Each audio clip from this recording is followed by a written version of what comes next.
Hi guys, welcome to Coffee with a Pastor. Thursday, not really sure the date, May 7th. I was running a little late today. Hi Brittany. I really needed to wash my hair, so that is why I'm running late. Hi Tori, good morning. Good to see you guys jumping on. Hi Matthew. How are y'all doing today? Hi Clark. It's Thursday. I have this thing where I am eating more fruit than ever before. Hey Fran, I love it. I just feel like I'm not home usually, and so I don't keep a lot of fruit out because I don't want it to go bad. But lately, hi Tiffany, I've been eating so much fruit and have so much excess of fruit that I just want to blend it, drink it, do creative things with it. And so anyway, yesterday, thanks for sharing, Fran. Thanks for sharing. Reheated coffee for the win. Yay, Matt! Matt has, you guys may have not noticed, but Matt hasn't really been preaching the last several weeks. He's been trying to finish his schoolwork for the semester, and he turned it all in yesterday, a week early. Woo! Let's celebrate. That's awesome. Yeah, Brittany feels like she's missed a couple of days of life this week. Well, yesterday I was like, I have all this pineapple. I'm gonna make a pina colada. I mean, that just sounds so good. Why not? I mean, it's basically the weekend, and then I was like, wait, no, it's Thursday. And then I was like, oh wait, no, it's Wednesday. All right, I'm still making a pina colada. So anyway, I just thought that was funny. Congrats again to Matt. Okay, I think that we've probably got enough people on these days. We're not having quite as many people watching as we are going. I don't want to say we're going back to normal, but some people are going to work. Some people are leaving home more often now and going back to some semblance of a different routine. So life is feeling a little different. I feel like we were in a liminal space to begin with, but I feel actually, while a lot of people feel like we're going back, I feel like we're going deeper into that liminal space. And what I mean by that is that things are not getting easier to discern what to do, I think, for a lot of people personally.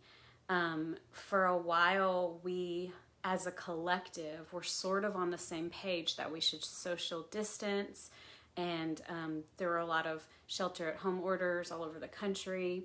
And as governments and lift some of those restrictions, we are left to be autonomous and to make our own decisions about how we're going to proceed forward. And I think that is really, really hard because we're all in very different situations. And so what I've been saying is that now and in the next months to come, a lot of people are going to be making a lot of tough calls every single day. That's really hard to do because you have to spend time engaging your own spirit, thinking about your anxiety, thinking about what you think is right for your family, thinking about what's responsible, what's causing the least harm. And there's lots of different perspectives on this. And yeah, I'm speaking a lot locally because in Texas, that's kind of what we're seeing. But regardless, I think we're all getting to a point where we feel like something's got to give just because it's so hard. And people are having to make tough calls. So I'm really saying that because I want to extend some grace and solidarity with you. That's really hard. That's really tough, especially when you might make a decision that doesn't make sense for another family. There's a lot of people who are working in healthcare, working on the front lines, and the kinds of decisions they're having to make or you're having to make if you're in that situation, if you're working in the service industry, is totally different than for people who are able to completely work from home. And I just want to send my love to all of you as you each are making all of these tough calls. There's a lot of them, several times a day, several times a week, to just, do your best and to not be so hard on yourself if you're being hard on yourself. Yeah, that's just something that's been on my mind, because I know for me, there's a lot of layers to every decision that I make. It's like,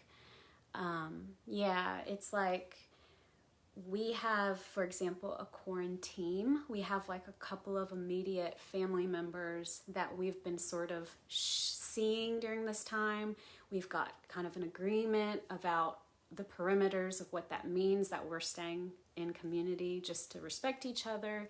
And I know a lot of people are in that scenario. You have people that you're kind of in community with, because we need to be in community.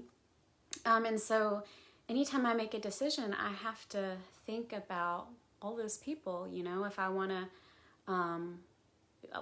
if someone that's less social distancing than me and they ask me to do something, well, I can't just respond for myself. I have to think about the people that that I'm trying to respect. And I feel like we all have those kind of scenarios where it's harder to make decisions right now because our decisions affect other people.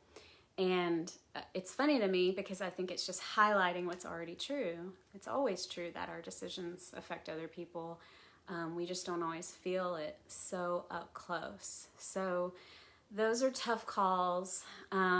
If you have any examples that you want to share of what's just hard for you to decide on right now, do you go to the store? Do you not? Do you, let someone come over, or whatever you're trying to decide? It's hard. But I want to just acknowledge that, basically. And then I want to also acknowledge something that's a little bit harder to acknowledge in the midst of so much difficulties already, which is the tough work that is continuing even as we are in the middle of this pandemic and trying to make our own. Yeah, Jana, thank you for sharing.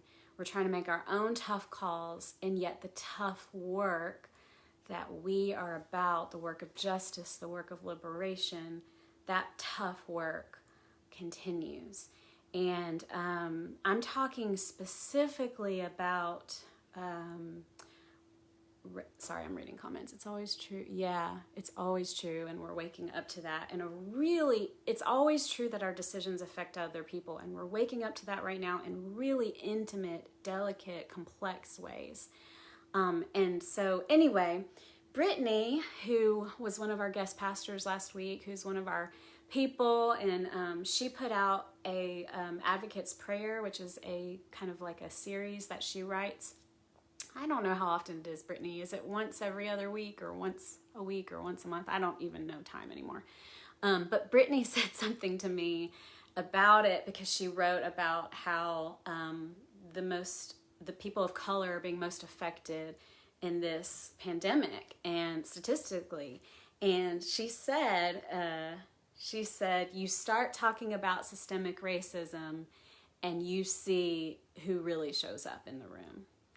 And, she just was saying that in passing to me, and I was like, yes, yeah, that is so true.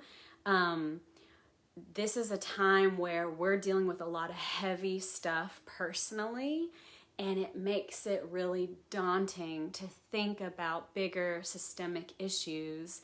Right now, we're having extra anxiety, extra depression. Our moods are low. It's already so hard. How do we wrap our minds around this tough work that must still continue? And even thinking about what Chad was saying and Fran mentioned, sometimes it's important to shrink your world so that you don't get too overwhelmed. And so how do we practice the work of justice and practice the work of dismantling so many broken systems that this pandemic is actually just uncovering? How do we do that work within our own teeny tiny world that we each live in? And I don't necessarily have an answer for you, but I did want to name, Ahmaud Arbery. And a lot of you guys saw yesterday and the day before when the news of his shooting as he was just jogging along became national. He is just one of countless reasons, countless names, countless Black and brown men who are shot or killed for no good reason, a modern day lynching. He's just one reason right now why we're like, wow, this work has to continue. This is still happening.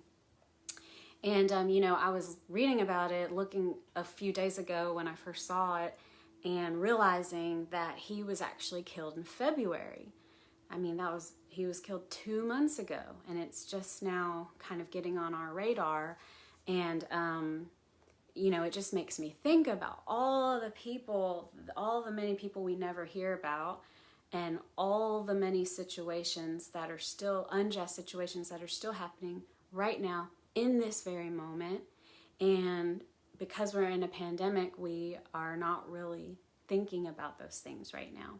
So I want to challenge you, as I offer you grace for your own tough calls. I want to challenge you today to continue the tough work that our community has been really trying to face. It's really one of the driving parts of our culture is that we don't turn away from this hard work. We face it.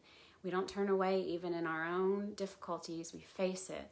And it's hard. It's hard. That's why I'm calling it tough calls and tough work. But I want to offer you a practical way to face it in this season, in this kind of, as you're shrinking your world and trying to figure out how you can survive right here in our little sphere of the world. You can sign up for our Dig Deep. I didn't want this to be like an ad for one of our small groups, but so I didn't link to it. But if you go to our website, peacewilco.com/digdeep, you can see that we have several webinars coming up. And the very last one is on June 11th. I want you to sign up for all of them. You can register now. It's ready to go. They're free. But the last one on June 11th is called Unlearning White Supremacy During COVID-19.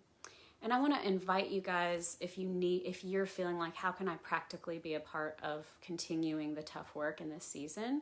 I want to invite you to register for that. And if you're a part of Peace of Christ Church, I really am going to just straight up ask you to please register and make time for this. Because like Brittany said, you start talking about systemic racism and, it's crickets. But the reason that I want you to try and register and try and come if you can, I know you all can't.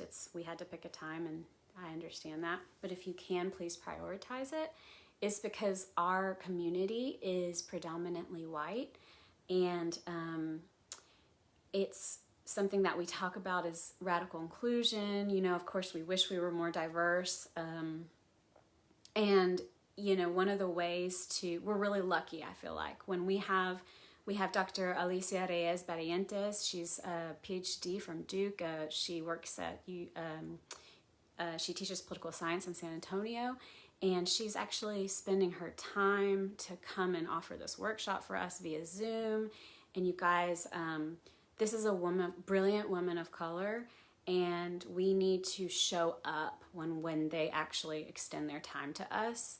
And so that we can have continued willingness for wonderful speakers like this to show up. You see what I'm saying? So like if we offer this and people don't really show up, I can't go out on a limb and ask another phenomenal woman of color to please spend her time with us if I can't guarantee people are actually going to show up.